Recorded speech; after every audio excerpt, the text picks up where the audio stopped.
Bonjour, bonjour à toutes et à tous. Merci Sybille. On est très heureux, bien sûr, à la rédaction de La Croix d'être une fois de plus associé à cet événement landois. Je vais tout de suite inviter nos quatre invités de cette première table ronde, Marguerite Bérard, Éric Lombard, Hervé Navellou et Philippe Val, à me rejoindre ici, à venir s'asseoir à côté de moi pour parler en effet de ce thème, la résilience face au choc démographique. Quel rôle pour les entreprises? Alors je vous en prie, asseyez-vous, prenez un micro, prenez place. Bonjour à toutes et à tous. Bonjour, bienvenue.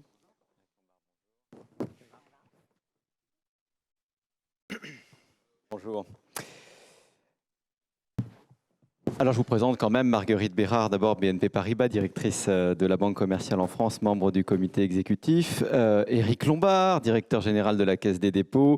Hervé Navellou, directeur général L'Oréal France. Et puis Philippe Val, président, directeur général du groupe La Poste. Merci à tous les quatre. On va donc passer un petit peu moins d'une heure, une bonne cinquantaine de minutes ensemble pour évoquer le rôle des entreprises face à ce choc démographique qui est en fait déjà là. On va peut-être d'ailleurs commencer par ça. On rappelle que depuis 2014, les plus de 60 ans sont plus nombreux en France que les moins de 20 ans et que tout cela va s'accroître. Et puisque nous posons la question en termes de résilience, ça veut dire qu'on va se demander ensemble, on va se pencher ensemble sur notre capacité collective à surmonter ce phénomène. Je vais commencer par vous, Philippe Val, parce que cette réalité, je crois que le groupe La Poste y est confronté du fait de sa présence sur tout le territoire. Ce mot de choc démographique, selon vous, il n'est pas excessif? Non, il est impressionnant et je crois que nous avons, avec l'IFOP, une référence de chiffres. Moi, je suis guidé en matière de vieillissement par des chiffres très simples et vous allez voir, c'est un choc. 600 000 nonagénaires, c'est-à-dire des personnes de plus de 90 ans en 2013. 600 000. 1,3 million en 2030 et après-demain, nous voyons déjà 2030. Nous sommes sur le chemin. De 600 000 personnes à 1,3 million. Attendez. 20 000 centenaires en 2013.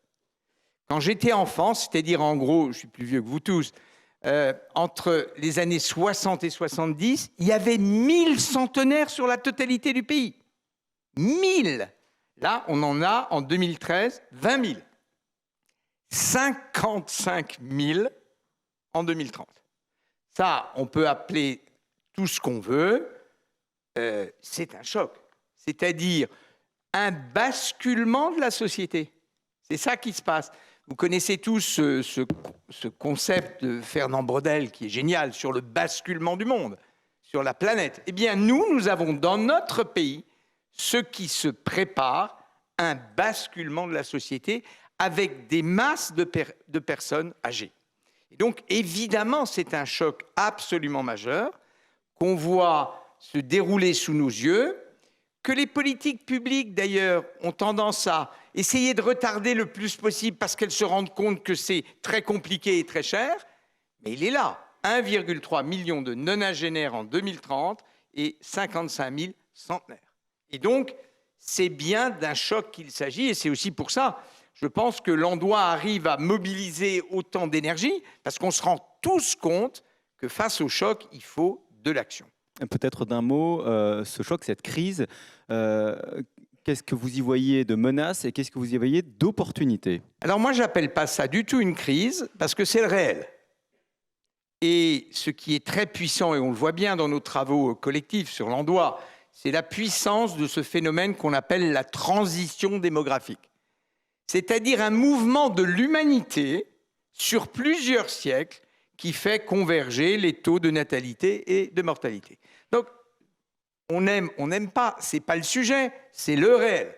Et dès lors qu'il y a quelque chose qui est du réel, ça devient une opportunité. Et c'est peut-être ça la perspective de l'entreprise, de la chef d'entreprise ou du chef d'entreprise. Toute modification de la réalité est une opportunité. Et nous, les postières et les postiers, on est particulièrement sensibles à ça puisqu'on passe de 18 milliards de lettres en 2008 à 6 milliards cette année, divisé par 3. C'est une opportunité. Parce que sinon, on passe son temps à se plaindre. Donc, le réel est une opportunité. Alors qu'il y ait des menaces liées à ça, c'est l'évidence, on l'a bien vu dans les interventions qu'on vient d'écouter, toutes parlaient de ça. Mais prenons ce phénomène du vieillissement massif de la société française comme des sociétés développées, comme une opportunité à laquelle nous devons trouver des réponses opportunes. Alors, Marguerite Bérard, cette crise, ce mur du réel qui est là, comment est-ce que vous, à la place qui est la vôtre, vous y êtes préparé? Comment vous y confrontez? Bonjour à tous. Il y a un mur du réel et il y a un mur des stéréotypes. Et moi, je voudrais commencer par ce mur-là parce que on fait régulièrement des enquêtes auprès des collaborateurs de BNP Paribas, notamment sur code de conduite, etc. Et on leur demande comment ils apprécient la façon dont l'entreprise lutte contre différentes formes de discrimination, celles liées au genre, aux origines et à l'âge. Ils trouvent qu'on fait dans l'ensemble un très bon boulot sur l'égalité des chances liées au genre et à l'âge. À plus de 80%, ils nous font confiance. Sur l'âge, ils sont 54% à dire qu'on fait un bon boulot. Ça rejoint le point qu'on avait avant. Donc pour nous, c'est un énorme sujet. Et j'ai préparé un jeu. Et je précise que vous allez y jouer tous là. Et vous n'êtes pas prévenus. Donc voilà, c'est pour savoir quelle vision nous avons de cette population des... alors moi, je vais démarrer à 55 ans, parce que c'est l'enquête qu'on a faite avec Ipsos, mais voilà. De fait, nous, on commence plutôt à 45 ici. Mais... Oui, on peut commencer à 45, etc. Mais d'ailleurs, rien que le mot senior, par parenthèse, on le voit hein, dans le vocabulaire, on n'est plus une femme, un homme, on est un senior. Et honnêtement, rien que ça, les intéressés l'apprécient pas toujours. Mais je commence avec mon jeu. Vous commencez, Jérôme, ou pas? Je précise qu'aucune des personnes autour de la table ne sait ce dont il s'agit. C'est donc là, vous êtes hyper angoissé. C'est donc une opportunité. Je commence. C'est une opportunité. C'est donc une opportunité. Jérôme, quelle est la part des 55-75 ans qui passent du temps sur les réseaux sociaux au moins une fois par semaine? La part des 55. Vous pouvez demander l'aide de la salle. Non, mais il y en a une pour chacun. Hein. J'ai préparé mon truc, vous allez voir. Je devrais savoir ça, mais... Là vous y allez fort, Hervé. Alors, moi, j'aurais dit 50-60%. Pas mal. J'ai une idée. On est à 51,5. 59%. Non, 59%. Pas mal. Vous êtes fort. Hervé, la part sur la même tranche d'âge de ceux qui font du sport. Pardon, oui. 35. Mon Dieu, 59% aussi. Bah oui, pratiquement le même ratio que la population générale. Non, mais c'est pour vous dire qu'on a des biais. On a des stéréotypes. Hein, on a des stéréotypes. Bon. Question suivante. La part de ceux qui jouent au moins une fois par semaine aux jeux vidéo. Philippe. 45-55. Non, 40%. Là, c'est un peu fort. Un tiers, mais c'est pas mal. 40%. Un tiers, mais c'est pas mal. Enfin, Et alors là, c'est pour ma page de pub à moi, la part de ceux qui utilisent les interfaces digitales de BNP Paribas. Ce que j'ai compris des questions précédentes, très bonnes, hein, donc. C'est que les... J'en suis témoin. C'est que les 45-65 ans, en fait, se comportent comme des jeunes. Je suis même sur 55-75. 55-75. Oui, je suis la tranche. La part de ceux qui utilisent les interfaces digitales. Donc le sport, par exemple, hein, je parlais des 55-75. Hein. Ouais. Allez, on va dire 55%. 84%. 84%. Non, pourquoi est-ce que je vous dis cela? C'est parce que on a une représentation. Alors, voilà, la tranche d'âge, elle est celle que j'indiquais, parce que c'est là-dessus qu'on avait fait notre enquête, mais on a une représentation qui est parfois biaisée de cette population qui, en fait, ressemble beaucoup à la population générale et qui n'a pas toujours envie d'être identifiée, stigmatisée. Elle le ressent comme tel, hein, on l'a vu dans l'enquête, mais qui n'a pas forcément envie d'être identifiée comme... Et parfois, on a des surprises. Vous prenez par exemple les montres connectées d'Apple. On a l'impression que c'est un produit... les premiers utilisateurs des montres connectées, c'est cette population. ne serait-ce que pour le plaisir de compter ses pas le matin, etc., ou le soir, enfin bon, voilà. Mais c'est assez intéressant parce que je pense qu'on a des biais, les intéressés le ressentent dans le monde de l'entreprise, et c'est là-dessus qu'il faut travailler. Nous, on a, dans le groupe BNP Paribas, 30% de nos collaborateurs qui ont plus de 50 ans, et on le perçoit effectivement comme, pas comme un défi, mais comme une chance, et comme un plus. Simplement, il faut qu'on travaille sur nos biais. Ça veut dire aussi, par exemple, beaucoup en parler dans l'entreprise. On se fait accompagner pour cela, mais beaucoup en parler. Il y a une autre chose qu'on a dite précédemment et qui est importante, c'est le rôle de l'aidant. On sait aujourd'hui que 70% des aidants ont plus de 50 ans. Et très souvent, ce que nous disent nos collaborateurs, c'est on fait des choses dans l'entreprise pour accompagner les parents, et on le reconnaît, et on a beaucoup progressé. C'est jamais parfait, mais on a beaucoup progressé. En revanche, ce rôle de l'aidant sous toutes ses formes, il n'est pas assez reconnu. Je précise aussi que c'est un rôle financier. On a 25% aussi de cette tranche d'âge de 25-75 ans qui aident leurs ascendants. Et ils sont 75% à aider leurs petits-enfants et leurs enfants. Enfin, donc, c'est un rôle, en fait, c'est une génération qui a un rôle pivot, central, aussi bien vis-à-vis de la génération qui les précède que de ceux qui sont plus jeunes, et qui a envie que ce rôle-là, dans tous ses aspects, que ce soit dans la façon dont on aide à organiser la vie d'un parent plus âgé et qui devient dépendant, ou dans la façon dont on aide ses enfants qui ne sont peut-être pas rentrés aussi rapidement dans la vie active, etc., que ce rôle-là soit reconnu, et on ne le fait pas très bien. On le fait pas très bien. Je voudrais qu'on reste sur cette question des idées fausses, des clichés qu'on peut se faire avec vous, Hervé Navellou. D'ailleurs, ça concerne, on est bien d'accord, à chaque fois, autant vos clients que vos salariés.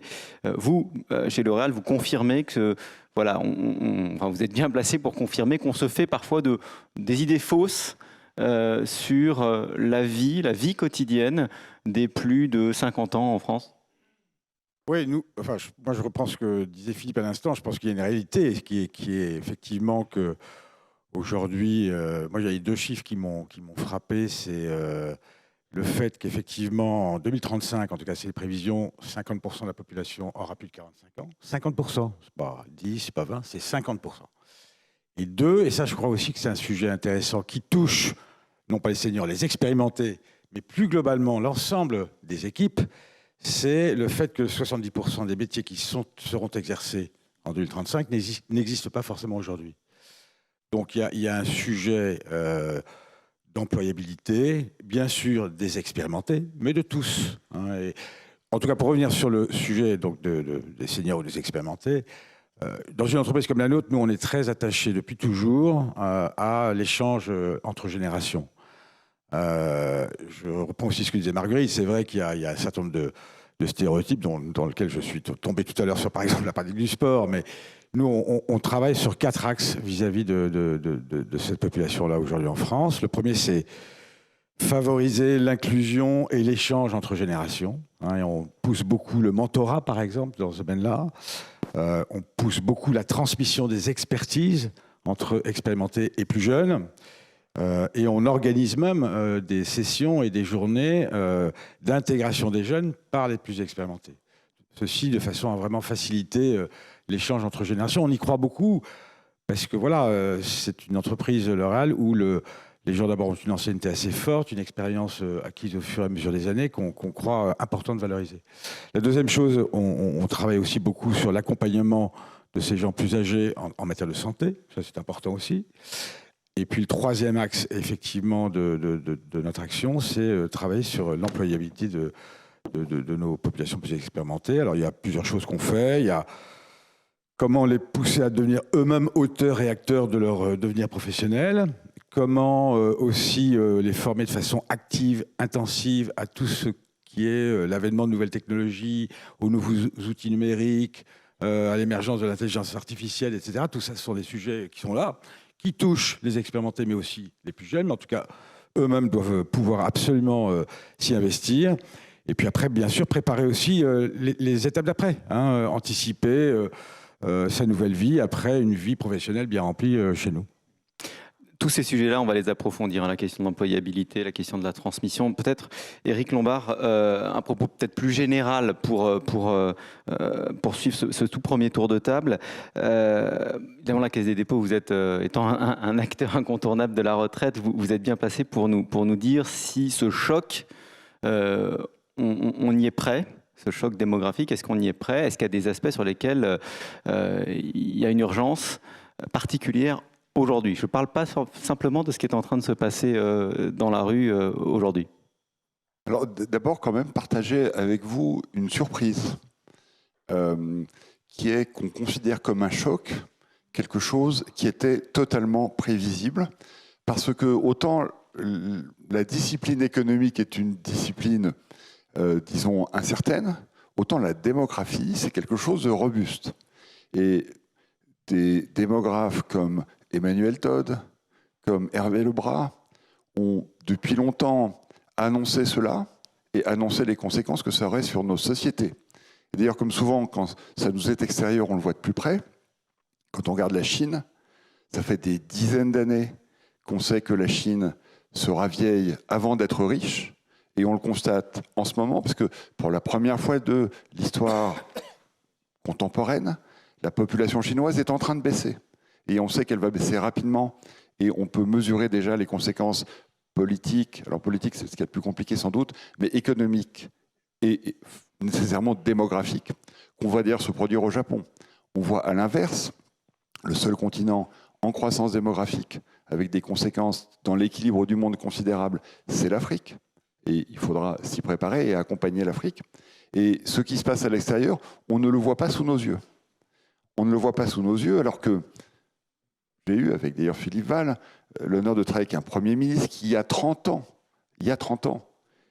écrivait que les réformes des retraites étaient un sujet qui mettait en danger des gouvernements à venir, ça c'était assez bien vu, et qu'il fallait s'en occuper dès le moment où il a fait ce livre blanc, qui devait être, je crois, en 90 ou en 91. Michel Rocard. Donc tout ça était attendu et prévu. Alors est-ce que la société s'y prépare? Ce qui est intéressant, c'est qu'il y a une assez grande convergence entre la transformation écologique nécessaire et l'adaptation au vieillissement. Parce qu'un des premiers sujets d'adaptation au vieillissement, au-delà de ce qui se passe dans les entreprises, et je partage ce qui a été dit, et toutes les entreprises aujourd'hui, la ministre l'a dit, les PME, les grandes entreprises, se préparent à l'allongement des carrières. Et aussi en matière de retraite, quelque chose que Jérôme Fourquet a dit rapidement, mais qui est passionnant. C'est-à-dire que l'âge effectif de la retraite, y compris dans le secteur public, y compris dans les grandes entreprises publiques, se décale en fonction des lois à venir et en fait anticipe les mouvements. Aujourd'hui, l'âge de départ, il est de 63 ans, alors que les gens sont dans la rue parce qu'ils ne veulent pas d'une retraite à 64 ans. On est déjà à 63 ans. Et à la SNCF ou à EDF, les agents, les salariés partent plus tard que l'âge auquel ils peuvent partir à la retraite. Et ce n'est pas seulement une question de décote, c'est aussi une question sociétale. C'est-à-dire qu'il y a un mouvement de société qui accepte ce vieillissement et ses conséquences, et donc les gens travaillent plus longtemps. Alors, qu'est-ce que la société fait? Qu'est-ce que la Caisse fait pour s'adapter? Il y a un élément essentiel, c'est l'organisation du logement et des villes. Il y a une évolution qui émerge, qui est encore balbutiante, mais qui est passionnante. C'est ce qu'on appelle l'habitat inclusif, le logement inclusif. Ça fait partie d'ailleurs des thèmes de la journée. J'ai visité il y a quelques semaines à Saint-Étienne une résidence qui s'appelle la résidence des aînés, où on a en même temps de l'EHPAD, c'est-à-dire des personnes qui sont dépendantes, mais aussi l'équivalent de ce qu'on appelle les résidences services seniors, des personnes plus âgées sur lesquelles il y a besoin d'un paquet de services, mais aussi des résidences où il y a des gens plus jeunes, y compris des étudiants qui peuvent être en transition pour passer des concours ou avoir un bout de cycle de formation. Et évidemment, ce mélange avec des services communs, en l'occurrence une brasserie assez chaleureuse qui a été installée, permet des aides mutuelles où les personnes âgées peuvent apprendre des langues qu'ils connaissent à des plus jeunes. Les plus jeunes, évidemment, permettent aux plus âgés d'avoir accès aux services digitaux des établissements financiers ou d'autres. Et on recrée en fait l'esprit de village. Et pour ça, il faut d'ailleurs que la vie dans les villes soit plus simple, avec des centres-villes plus vivants et des accessibilités, avec des transports publics plus maillés. Et donc tout ça est en train de se mettre en place. On pourra en parler plus en détail. Et donc cette adaptation, elle est en train de se faire. Alors, comme toujours, on aimerait bien aller plus vite. Mais en tout cas, la prise de conscience est là et le mouvement, il est engagé. Je voudrais qu'on s'arrête donc un moment sur un thème que vous avez commencé à effleurer, Hervé Navellous, sur la question de l'emploi des seniors. C'est d'ailleurs l'un des thèmes importants de cette journée, ici à l'Andois, mais aussi de l'actualité, puisque dans la réforme des retraites qui est vraiment aujourd'hui dans tous les esprits, un index senior est prévu pour les entreprises. Alors certains disent qu'il faudra que ce soit contraignant. Il y a une réalité, c'est que 40% des Français aujourd'hui arrivent à l'âge de 62 ans sans emploi. J'ai bien aimé tout à l'heure quand vous avez parlé des expérimentés. Les expérimentés, on se demandait si le mot senior était adapté. Qu'est-ce que vous mettez derrière ce mot, Hervé Navellous, les expérimentés? À partir de quand, chez L'Oréal, on est un expérimenté et on se doit de transmettre? Bon, je n'ai pas de définition ou d'échelle d'âge, mais c'est vrai que moi, en tout cas culturellement chez nous, on a d'abord la chance d'avoir des équipes qui font des longues carrières chez nous, des gens qui restent longtemps, et qui effectivement ont accumulé par leur vie professionnelle beaucoup d'expérience dans leur métier, ou qui même ont changé de métier chez nous et qui en tout cas sont un peu dépositaires d'une culture, d'une façon de faire qu'on croit importante de valoriser et qu'on croit important d'échanger aussi avec ceux qui rentrent. Et moi j'ai toujours trouvé très intéressant effectivement de mettre en contact, d'organiser ces échanges-là et de mettre en contact donc les expérimentés et les plus jeunes pour justement passer ce relais, transmettre aussi ce qu'ils ont appris. Mais je pense qu'au bout de 40-45 ans, vous commencez déjà à bien comprendre la culture d'une entreprise, ses valeurs, ses façons de faire, et vous pouvez être un mentor, un conseil, un coach très avisé de gens plus jeunes qui y rentrent. Mais ce que décrivait tout à l'heure Jérôme Fourquet quand il disait, voilà, il y a beaucoup il y a dans l'étude, dans le baromètre Landois, beaucoup de seniors qui disent qu'on a le sentiment d'être écarté en raison de notre âge. Ça, c'est un ressenti très fort.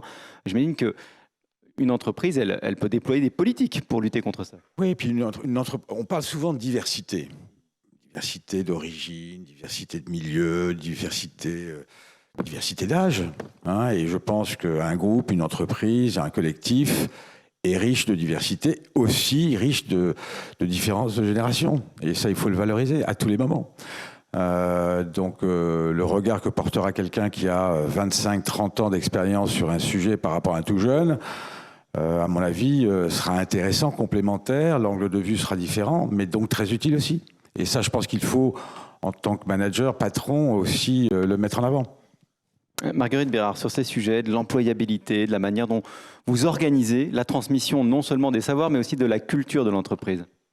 Alors, le premier point, c'est qu'en fait, si on regarde notamment les sujets technologiques, au bout de 18 mois, quelqu'un qui est sorti d'école commence à devenir obsolète s'il ne continue pas à se former. Donc, ce n'est pas une question d'âge, c'est une question d'entretien constant, c'est comme du sport. Et honnêtement, au bout de 18 mois, vous commencez à vous décaler. Bon. J'ai la chance, et je le dis, il n'est pas là, mais j'espère que voilà, je le lui dis tous les jours, j'ai la chance d'avoir un patron de l'informatique pour la Banque commerciale en France qui a plus de 60 ans et qui est incroyable. Il nous a fait faire des progrès absolument colossaux de toutes ces. Ça fait un peu plus de 5 ans maintenant qu'il s'occupe de nos activités. Il nous a fait décoller sur un nombre de choses. Enfin, les progrès sont extraordinairement matériels. Et ce qu'il nous apporte aussi, et en fait, la grande responsabilité dans les entreprises, c'est d'avoir une culture qui permet la diffusion régulière de tout ce qui peut être nouveau, et qu'aucun d'entre nous n'ait honte de dire « mais en fait, ça, je ne connais pas parce que je ne l'avais pas appris à l'école, etc. » Moi, je vois par exemple, on parle de technologie, mais ça peut être aussi les sujets de transition énergétique. J'y passe la plus grande partie de mon temps en tant que banquier. Ce n'était pas le cas il y a 10-15 ans. C'est un élément absolument clé. Et donc dire que j'ai besoin de me former à ce que permet demain l'hydrogène. Ben oui, j'ai besoin de l'apprendre parce que je ne l'ai pas appris à l'école. Et pourtant, donc, ce qui est très important, je pense, c'est une entreprise où, et souvent une entreprise est, pardonnez-moi, mais dirigée par des seniors. Donc, c'est l'exemplarité commençant par là. C'est que chacun dise qu'en fait, il ou elle ne sait pas, se forme, le fait savoir et le partage. Et c'est comme ça qu'on décontracte tout le monde, en fait. Et par ailleurs, je parlais des biais. Très souvent, d'abord, celui qui mentor n'est pas toujours celui qu'on croit. Parfois, il y a du reverse mentoring qui se passe aussi à la maison. Moi, je vois les générations, les quinquas chez moi sont souvent plutôt meilleurs que la tranche 35 ans sur un certain nombre de trucs parce qu'ils commencent à avoir des grands-enfants à la maison qui leur amènent plein de choses. Et alors, à déjeuner, on fait le test du dimanche. On fait, tiens, est-ce que tu as vu ChatGPT, etc. Mais si je te montre, c'est hyper drôle, etc. Et ils reviennent, ils apportent ça. 35 ans, vous avez plutôt des enfants qui sont en primaire et avec un peu de chance, ils n'ont pas encore de portable et ils ne vous apportent pas ça à la maison. Donc, ce n'est pas une question d'âge, je pense que c'est une question de curiosité et d'avoir une entreprise qui organise la diffusion de ces sujets et où on dit qu'il est normal et plutôt enthousiasmant, excitant d'apprendre tous les jours. Mais c'est pas une... pour moi, ça n'est pas lié à l'âge, c'est un état d'esprit. Philippe Ball, sur ce sujet, sur la nécessité à la fois de former vos salariés jusqu'au bout et sur la manière dont on transmet la culture d'une entreprise qui s'est beaucoup transformée depuis quelques années. D'abord, on est confronté à une crise de l'identité professionnelle.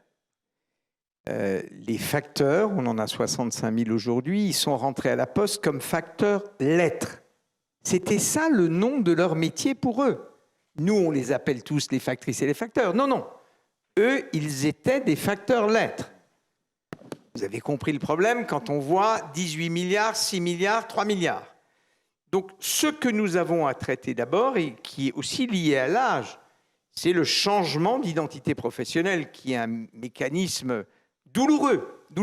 Évidemment, la réponse, c'est la formation. Et ça fait très longtemps qu'on a explosé le fameux 1% formation. On est plutôt à 4,60% de la masse salariale sur la formation. Pourquoi ? Et parce qu'il faut transformer les pratiques professionnelles. Surtout, fondamentalement, et c'est un élément de complexité, c'est qu'on ne peut pas avoir une seule solution. Nous sommes 260 000 et il y a une première grande différence dans l'entreprise, c'est que dans notre entreprise, il y a des gens qui ne télétravailleront jamais. Jamais. Et c'est une vraie différence à l'intérieur de l'entreprise. Les factrices et les facteurs, les chronopostiers, les chargés de clientèle dans les bureaux de poste ne télétravailleront jamais, puisque leur sujet à eux, c'est la relation humaine du dernier mètre. Donc, la solution pour eux, ça ne peut pas être la même solution pour les autres. Deuxièmement, dans une entreprise aussi nombreuse, nous avons des métiers pénibles. Et donc, les solutions pour les métiers pénibles, elles sont différentes de celles des autres métiers. Par exemple, nous avons des systèmes de pré-retraite parce que quand on a été exposé aux intempéries ou au travail de nuit, sur toute une carrière professionnelle, eh bien, il faut pouvoir partir avant 64 ans. Vous voyez, donc, l'idée, c'est vraiment d'abord de s'intéresser à l'identité professionnelle de votre corps social et de bien répondre aux spécificités. Parce qu'il y a cette vague du télétravail, mais chez nous, la moitié des gens ne télétravailleront jamais. Donc, on ne peut pas leur donner les mêmes solutions qu'aux autres. Je crois que cette adaptation, on y est tous sensibles et on cherche tous à la faire. Enfin, parce que quand on a une table ronde comme ça, je trouve ça toujours bien qu'on ne soit pas tous d'accord. Je ne suis pas complètement fan des expérimentés. Pourquoi ? Parce que j'y vois la poursuite, cher Hervé, d'une fuite sémantique. Je m'explique.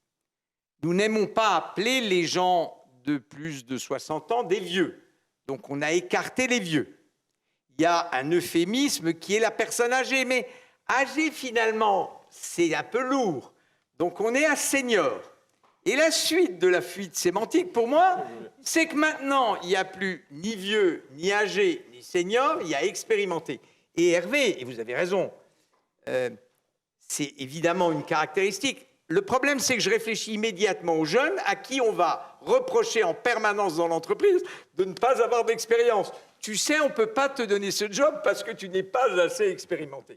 Voilà. Mais ça a quand même un mérite, c'est de souligner qu'il y a un capital là, évidemment, qui est parfois pas suffisamment... C'est vrai, c'est ça qui est positif. Qui n'est peut-être pas suffisamment exploité. Je voudrais qu'on parle un petit peu de ce moment si particulier.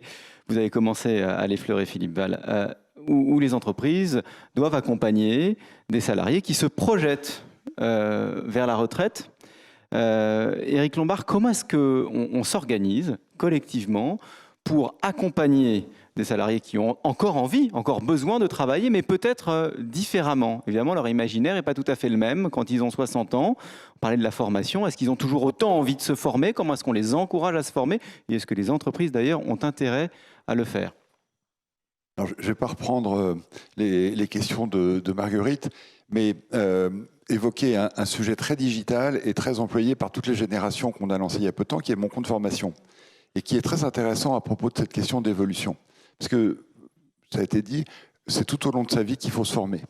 Et en fait, auparavant, la formation professionnelle, c'était un truc assez simple, c'était géré par les entreprises, très soucieuses d'ailleurs de garder la main sur les fonds que ça générait, et ça profitait aux vieux mâles, hein, pour le dire simplement. Donc c'était quelque chose, enfin c'est très bien, il faut que les vieux mâles se forment aussi, il y en a quelques-uns autour de la table, mais c'était quelque chose qui socialement était déséquilibré et qui ne répondait pas aux besoins. Et à l'initiative de Muriel Pénicaud, on a mis en place mon compte formation, donc c'est totalement digital, c'est très ouvert de ce fait, et c'était un succès absolument exceptionnel d'adhésion, puisque depuis novembre 2020, où l'application a été lancée, il y a 5 millions de formations qui ont déjà été dispensées. Et avec un rééquilibrage qui était un des objectifs aussi de la réforme, dans l'échelle socio-culturelle des bénéficiaires, puisque 70% des bénéficiaires aujourd'hui sont plutôt des ouvriers et des employés, alors qu'avant c'était plutôt les CSP+. Et ça s'est rééquilibré aussi en matière de genre, puisque c'est maintenant des formations qui sont prises à parité par les femmes et par les hommes. Et en termes d'âge? Et en termes d'âge, c'est aussi assez équilibré.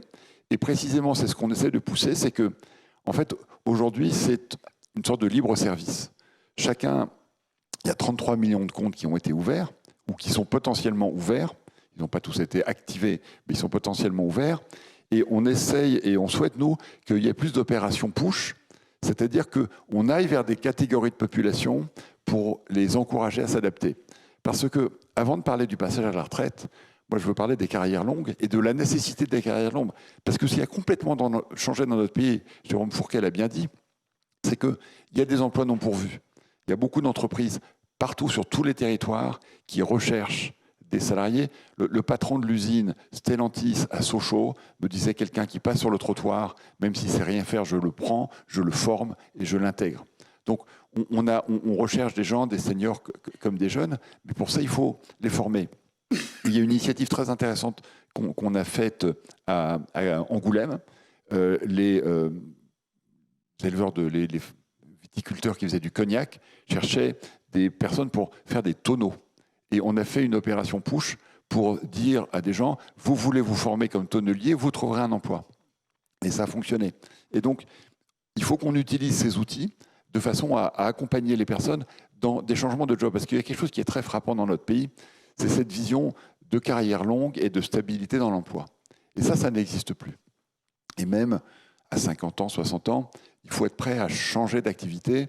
Et je suis absolument convaincu qu'à 60 ans, quand on est dans la vie de travail, on peut tout à fait le faire. Et donc et que l'entreprise y a intérêt. Et alors l'entreprise y a évidemment intérêt, parce que de toute façon, les jobs changent tout le temps. Et donc aujourd'hui, même les personnes plus anciennes sont obligées de travailler sur des outils digitaux, sur des chats, sur des interactions qui sont complètement différentes. Donc cette formation, elle est indispensable. Elle se fait dans l'institution, puis elle se fait aussi pour les phases supérieures, pour les phases ultérieures. C'est-à-dire que dans l'accompagnement, à la Caisse des dépôts, entreprise publique, un peu traditionnelle, on s'est dit qu'on avait quand même un certain nombre de nos collègues qui peut-être avaient envie d'évoluer en dehors de l'entreprise. Et donc on a fait des plans d'accompagnement et on a vu beaucoup de collègues qui se projetaient dans un une activité entrepreneuriale, soit associative, soit un tel voulait monter une librairie, ou un restaurant dans l'endroit où il avait passé son enfance. Et donc, on voit cette mobilité dans les types de jobs. Le salarié d'une entreprise publique qui va monter une librairie à Guingamp. Et moi, je trouve ça absolument merveilleux. D'abord pour les habitants de Guingamp qui ont une nouvelle librairie, et puis pour cette personne qui aura un nouveau cycle de vie professionnelle. Et donc, il faut qu'on se projette dans un monde beaucoup plus mobile, avec des changements, mais qu'il faut accompagner. Et c'est le rôle des entreprises, grandes et moyennes, de l'opérer. Et un outil comme mon compte formation, encore une fois, peut être un outil de ces transformations. Parce que la personne qui veut monter une librairie, il aura besoin de savoir comment est-ce qu'on gère une petite entreprise. Et il y a des formations pour ça. Voilà, la seule formation que je n'ai pas trouvée, c'est comment est-ce qu'on dirige la Caisse des dépôts. Mais bon, du coup, j'essaie de faire ça sur le tas. Mais sinon, il y a quand même des dizaines de milliers de formations ouvertes qui permettent aux personnes de choisir ce qu'elles souhaitent faire. Ce qui est aussi merveilleux. Marguerite Bérard, question donc très concrète. Comment est-ce que vous accompagnez ces salariés qui commencent à se projeter, mais qui sont encore dans l'entreprise ? Je fais la même réponse. Ça passe d'abord par énormément de formation, mais aussi donner envie de ces mobilités professionnelles. Ça veut dire rencontrer, enfin déjà, ce qu'il faut, parce qu'une entreprise, voilà, quand elle est grande, elle est parfois un peu cloisonnée, et donc la première chose à faire, c'est faire en sorte que les gens se rencontrent pour découvrir des jobs, y compris dans l'entreprise. Après, ça peut être, comme on vient de le décrire, à l'extérieur, enfin voilà, ouvrir une librairie, etc. Mais au sein d'une entreprise comme, par exemple, BNP Paribas, vous pouvez passer de la clientèle des particuliers à celle des entreprises ou des professionnels, des TPE ou de la banque privée. Vous pouvez être dans un métier de commerce et puis après aller faire de la conformité. Ça, c'est très important. Vous pouvez aussi décider de faire de l'informatique, des RH, de la communication. On a toute la palette des métiers. Et ce qui est important, c'est déjà de franchir ce pas, d'aller les connaître. Donc, parfois, alors, on l'organise de manière un peu formelle avec ce qu'on appelle des mobility days, des événements organisés par l'entreprise qui permettent de faire ces pas-là. Mais aussi, ça peut être des vies ma vie où on propose à un salarié d'aller regarder pendant quelques temps à côté de quelqu'un qui fait un job, si ça peut le tenter, si ça peut lui plaire, si c'est... Enfin, c'est de construire ces passerelles-là parce que c'est un peu comme dans la Bible, hein, tu ne me chercherais pas si tu ne m'avais pas déjà trouvé, etc. On se forme quand on a déjà un peu une idée de là où on commence à avoir envie d'aller. Donc, on va aller faire une formation à des nouveaux métiers de communication si on a... vu quelqu'un qui faisait ça en se disant mais en fait c'est intéressant, ça pourrait me plaire, etc. Et puis après, il faut un environnement qui vous encourage à le faire, qui est prêt à prendre du temps, qui est prêt à se dire mais on le voit dans n'importe quel job. Voilà, on commence à être à plein régime au bout de 1 an, 18 mois, mais quand on prend son job, ne serait-ce que parce que il faut découvrir, même voilà, vous arrivez banquier dans une nouvelle région, il faut rencontrer vos clients, il faut comprendre comment ça se passe, c'est différent. Enfin, on n'est jamais à plein régime tout de suite. Et donc, il faut que l'entreprise accepte aussi ce temps d'investissement, etc. Et parfois, ça conduit aussi à des conversations au moment où quelqu'un se dit, bon, finalement, quand est-ce que je vais partir à la retraite, mot que je n'aime pas non plus, parce que du coup, il y a parfois des formes de compte à rebours où on se dit, ah non, mais ce job-là, c'est plutôt un job qu'il faut occuper pendant 4-5 ans pour que c'est vraiment du sens de l'entreprise. Et donc, est-ce que tu auras le temps de tout... Donc, ce sont ces discussions qu'on a, mais qui sont très concrètes, hein, que nos équipes RH, que nos managers ont au quotidien. Et simplement, il faut, moi je crois d'abord beaucoup aux passerelles qui permettent de découvrir des métiers qu'on ne connaît pas déjà dans l'entreprise. J'abonde complètement dans le sens de ce que dit Marguerite. Je pense qu'il y a 25 ans, 30 ans, l'entreprise, ses équipes se projetaient dans des couloirs de façon un peu classique. On imaginait faire carrière dans le même métier et progresser dans le même couloir. Je pense que parce que le monde a changé, l'environnement, au fond, nous, entreprises, devons encourager effectivement demain chez nos collaborateurs la curiosité, la mobilité, l'agilité. Et donc, créer des passerelles, effectivement, pour nos équipes RH, notamment pour nos collaborateurs, est très important. Et on le pousse énormément aujourd'hui, beaucoup plus qu'avant. Et moi, j'y crois aussi énormément. Quelqu'un qui a pu bénéficier d'expériences différentes dans le cadre d'un même groupe a une richesse d'expérience incroyable. Donc ça, c'est la première chose. Et la deuxième, effectivement, quand même, c'est de jouer aussi notre rôle pour accompagner ceux qui, à un moment donné, se projettent aussi après l'entreprise dans une nouvelle vie.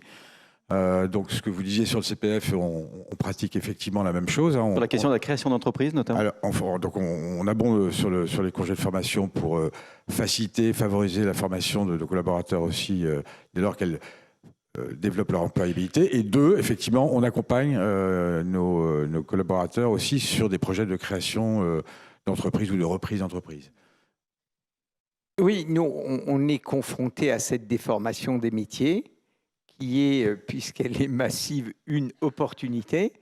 Et il y a des parcours absolument incroyables. Tout ça passe par, d'abord, l'idée de dégager la vision de l'entreprise pour le futur. Nous avons une vision du rôle de la Poste en 2030. Et ça, il faut la partager pour que les gens y trouvent le sens qui est d'être utile dans l'entreprise. Et puis après, il faut négocier avec les syndicats. C'est aussi une façon de faire rentrer dans la tête des uns et des autres la transformation qui est en cours. Et après, permettre, grâce à la formation, toutes ces trajectoires. Mais on a des exemples de trajectoires incroyables, des factrices qui sont devenues codeuses. On a des chargés de clientèle qui travaillent chez ProBayes, qui est notre filiale d'intelligence artificielle. Et donc, ça, à chaque fois, c'est des rôles qu'on met en avant dans l'entreprise pour dire, mais ça se passe comme ça, vous voyez ? On a, par exemple, lundi prochain, lors des vœux de la Poste, auxquels seront présents à la fois le directeur général de la Caisse des dépôts et le ministre de l'économie et des finances, comme chaque fois depuis 6 ans, eh bien, on met en avant les postiers de l'année. Alors, qui sont les postières et les postiers de l'année ? C'est intéressant, c'est 40 femmes et hommes. Il y a ceux qui ont sauvé les mamies, parce que les postiers, chaque année, ça sauve entre 2000 et 3000 mamies. Hein, voilà. Mais il y a aussi celui qui est devenu codeur, celui qui est devenu ingénieur en intelligence artificielle. Donc, on met en avant ces trajectoires de changement professionnel qui sont indispensables et qu'on voit bien, chacune et chacun d'entre nous le dit, en jeu dans nos entreprises. Et ça, c'est absolument fondamental. La possibilité d'avoir des métiers différents à l'intérieur de l'entreprise. Fondamental. On sent bien depuis le début, et puis Jérôme Fourquet en parlait tout à l'heure, qu'il y a un sujet culturel. Évidemment, on a aussi d'ailleurs commencé par la question des clichés, des stéréotypes. Je vous promets qu'on ne va pas parler sur le fond de la réforme des retraites, mais on ne peut pas faire comme si cette journée n'était pas particulière. Je voudrais quand même vous entendre sur la manière dont vous interprétez la très forte résistance des Français. On parlait d'une réalité, ça c'est une réalité, la très forte résistance des Français par rapport au report annoncé de l'âge légal, par rapport à cette réalité. Qu'est-ce que ça nous dit de notre psychologie collective ? Alors, pour moi, d'abord, c'est une évidence. Cette réponse est une évidence. Je ne suis pas du tout surpris de cette réponse, mais pas du tout. De la réponse de dire je suis contre la prolongation. La question est: souhaitez-vous travailler 2 ans de plus ou souhaitez-vous être libre dans un pays hédoniste, l'un des pays les plus riches et attirants de la planète ? Franchement, je suis surpris. Mais franchement, je suis sérieux. Je suis surpris qu'il n'y ait pas plus de gens qui disent « Mais moi, je préfère ne pas travailler 2 ans. » Enfin, franchement, vous voyez ? Vraiment, je ne suis pas surpris de ça. Surtout que, ce que nous dit également Jérôme Fourquet, c'est que dans leur pratique et dans leur tête, les gens ont déjà bougé. Ils ont déjà compris qu'elle passerait à 64 ans la retraite. Évidemment qu'elle va passer. Et donc, je ne suis pas surpris de ça. Nous avons une culture qui est une culture de lutte sociale, qui est une culture également hédoniste, qui est une société quand même, quand on se compare au reste de la planète, incroyablement favorable. Et donc, vous dites aux gens, vous êtes vraiment sûr que vous voulez bosser 2 ans de plus ? Ils vous disent, non, je préfère m'arrêter. Je me demande si je ne répondrais pas ça, d'ailleurs. Vous voyez, c'est massif, quoi. Non, mais attendez, vous voyez, ne soyons pas surpris de ça, car c'est ça la question posée. C'est ça la question posée. Marguerite Bérard. Ouais, je pense qu'il y a plusieurs choses qui jouent dans les réponses qui sont faites. D'abord, c'est un peu comme quand vous partez pour une course le matin, vous avez dit que vous allez faire, je sais pas, 10 km, et puis en fait, au bout de, je sais pas, au 7e kilomètre, on vous dit « Attends, on va t'en rajouter un ou deux de plus ». Et honnêtement, si vous ne l'avez pas intégré au départ, bah, vous avez un biais d'ancrage qui fait « Non, mais je m'étais dit que je m'arrêtais à 10, etc. Est-ce que je vais avoir le souffle? Est-ce que je vais avoir envie d'eux ?» Enfin, donc ça, je pense que ça joue. Ensuite, comme le dit très bien Philippe Val, je pense que les gens se projettent dans une deuxième vie, dans un demain qui est un demain actif et qui est un demain extraordinairement engagé sous des tonnes de formes. Ça peut être un engagement familial vis-à-vis de petits-enfants quand on en a, etc. Ça peut être un engagement social, ça peut être un engagement, si vous regardez la moyenne d'âge des mères en France et qui sont extraordinairement, qui sont des gens super actifs, ce sont, je crois qu'ils ont en moyenne 62 ans. Donc on se projette dans des engagements qui plaisent, dans des envies parce que c'est une espérance de vie qui est une espérance de vie aussi désormais en bonne santé sur cette période-là, pour ceux qui en ont les moyens, des voyages ou des loisirs ou apprendre une nouvelle langue ou que sais-je. Donc c'est une vision d'une deuxième vie qui n'est pas forcément négative. Donc je pense que ça joue aussi. Et puis ça renvoie à une perception, à des inquiétudes qu'on peut avoir sur la vie au travail. Soit est-ce que j'aurai un travail sur ces dernières années-là, ou est-ce qu'en fait on me dira que c'est juste une manière de poncer mon revenu de remplacement futur, et parce que je ne serai pas en emploi, etc. Et donc Et puis parfois des formes de pénibilité qui ne sont pas seulement sur le travail de nuit, etc. Mais si vous prenez les franciliens, il y a des gens qui, même si certains pratiquent désormais le télétravail, disent 2 fois 1h30 de RER tous les jours, si je peux faire autre chose, pourquoi pas, quoi. Tout le monde n'est pas non plus enthousiaste de la prolongation de ce mode de vie. J'ai cru déceler tout à l'heure que vous n'aimiez pas le mot retraite. Non, parce que je pense que là aussi, retraite, ça donne le sentiment qu'on se retire. Je prends le mot anglais de retirement, etc. C'est comme si on se retirait de la société d'un engagement. C'est pas du tout ça. Je pense que c'est une deuxième vie, une vie différente qui peut être, encore une fois, extraordinairement active, pleine d'engagement et de satisfaction. Et donc là aussi, on porte les mots la teinte ou la connote d'une manière qui ne me plaît pas tellement. Oui, moi je suis tout à fait d'accord. J'aime pas du tout non plus le mot retraite. J'ai l'impression que c'est une espèce de coupure, de cassure, d'arrêt. Mais c'est comme ça que le vivent vos salariés ? J'avoue que je n'ai pas trop. Je ne les ai pas questionné sur la question spécifique du mot, mais on l'entend, on le voit, et je trouve, en tout cas, quand je pense aux Espagnols, ils appellent ça jubilación. C'est beaucoup plus sympa, c'est positif, et c'est vrai qu'au fond, la retraite devrait plutôt être perçue, vécue comme une deuxième vie, effectivement, un nouveau moment. Non, moi, alors, je comprends ce que dit Philippe, et en même temps, je vous avoue que quand j'écoute les débats en France sur le sujet de la retraite, je trouve... Ah d'accord. En tout cas, je trouve juste et c'est culturel très certainement, le rapport au travail en France quand même un peu...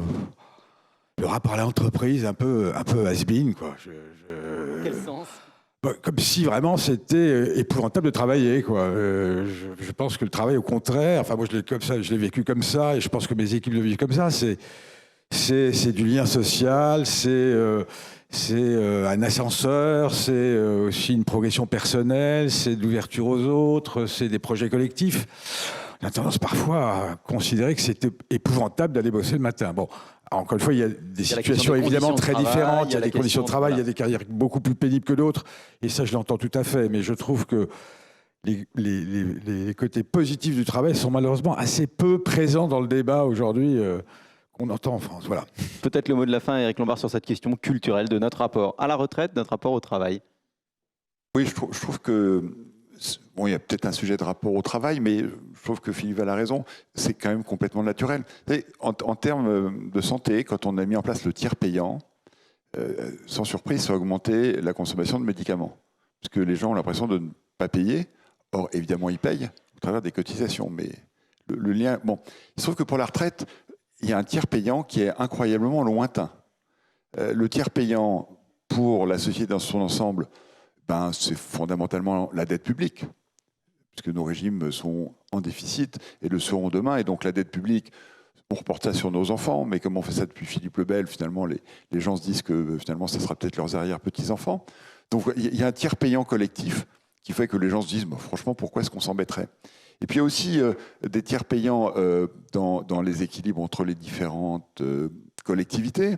Les régimes spéciaux, c'est quoi? C'est des personnes à qui les autres salariés payent des situations avantageuses qui peuvent être légitimes quand c'est des métiers difficiles, pour les policiers, pour certains rôles de conducteurs de train ou autres, qui sont effectivement des jobs difficiles, mais qui l'est moins quand on est dans les bureaux des mêmes institutions, mais c'est réglé par d'autres, et donc franchement, tant que les autres sont prêts à payer, pourquoi pas? Et on a quand même cette question en France, qui est peut-être liée aussi à la formation économique dans les écoles. Donc, j'aimerais bien que mon compte formation peut-être fasse un peu plus d'économie, mais à mon avis, c'est avant qu'il faut le faire. C'est vraiment dans le primaire et dans le secondaire. C'est qu'en fait, on ne sait pas qui paye. Et alors, si vraiment on voit qu'il y a un problème, Philippe le Bel, lui, il avait les Templiers. Nous, on voit ça d'ailleurs arriver dans le débat politique depuis hier. Hein. Maintenant, c'est milliardaires, les nouveaux Templiers. Bon, donc, en fait, on est dans des débats qui sont très symboliques. Et donc, quand ça revient à l'individu se dit, moi, pourquoi est-ce que je partirais pas à la retraite? Sachant effectivement que ça a été dit, la retraite, c'est juste une nouvelle vie. Et on est aussi le pays où la vie associative est la plus vivace, où les personnes s'engagent, d'ailleurs, le plus souvent bénévolement, sans rémunération, pour aider leurs concitoyens. Donc, pour des choses extrêmement précieuses et extrêmement utiles. Donc, le débat, le dialogue va sans doute permet de trouver une piste d'atterrissage, comme on en a quand même tous les 5 ans, parce que la réalité, depuis le livre blanc puis le regard sur les retraites, il y a quand même une réforme de la retraite, en gros, tous les 5 ans, tous les 10 ans, et donc, moi, je fais le pari que dans les 20 ans qui viennent, on aura encore des réformes nombreuses, à chaque fois accompagnées de cette spécificité de notre pays, qui est un mouvement social, d'ailleurs, dont les effets, grâce au télétravail, sont moindres, mais voilà, c'est une particularité. Je vous remercie beaucoup tous les 4. Merci infiniment. Je ne peux pas finir par un petit clin d'œil, puisque vous évoquiez le sujet tout à l'heure, Éric Lombard. Dans une dizaine de jours, on prépare un très beau dossier dans La Croix l'Hebdo à l'école des libraires, parce que vous savez qu'il y a une école des libraires. Comment je suis devenu libraire? Autour de 40 ans, ça peut peut-être vous donner des idées, et des gens qui, en effet, basculent et souvent quittent leur entreprise pour aller ouvrir une librairie à Guingamp ou ailleurs. C'est dans 10 jours. Voilà. Merci beaucoup, et puis bonne suite de cette journée d'Andois.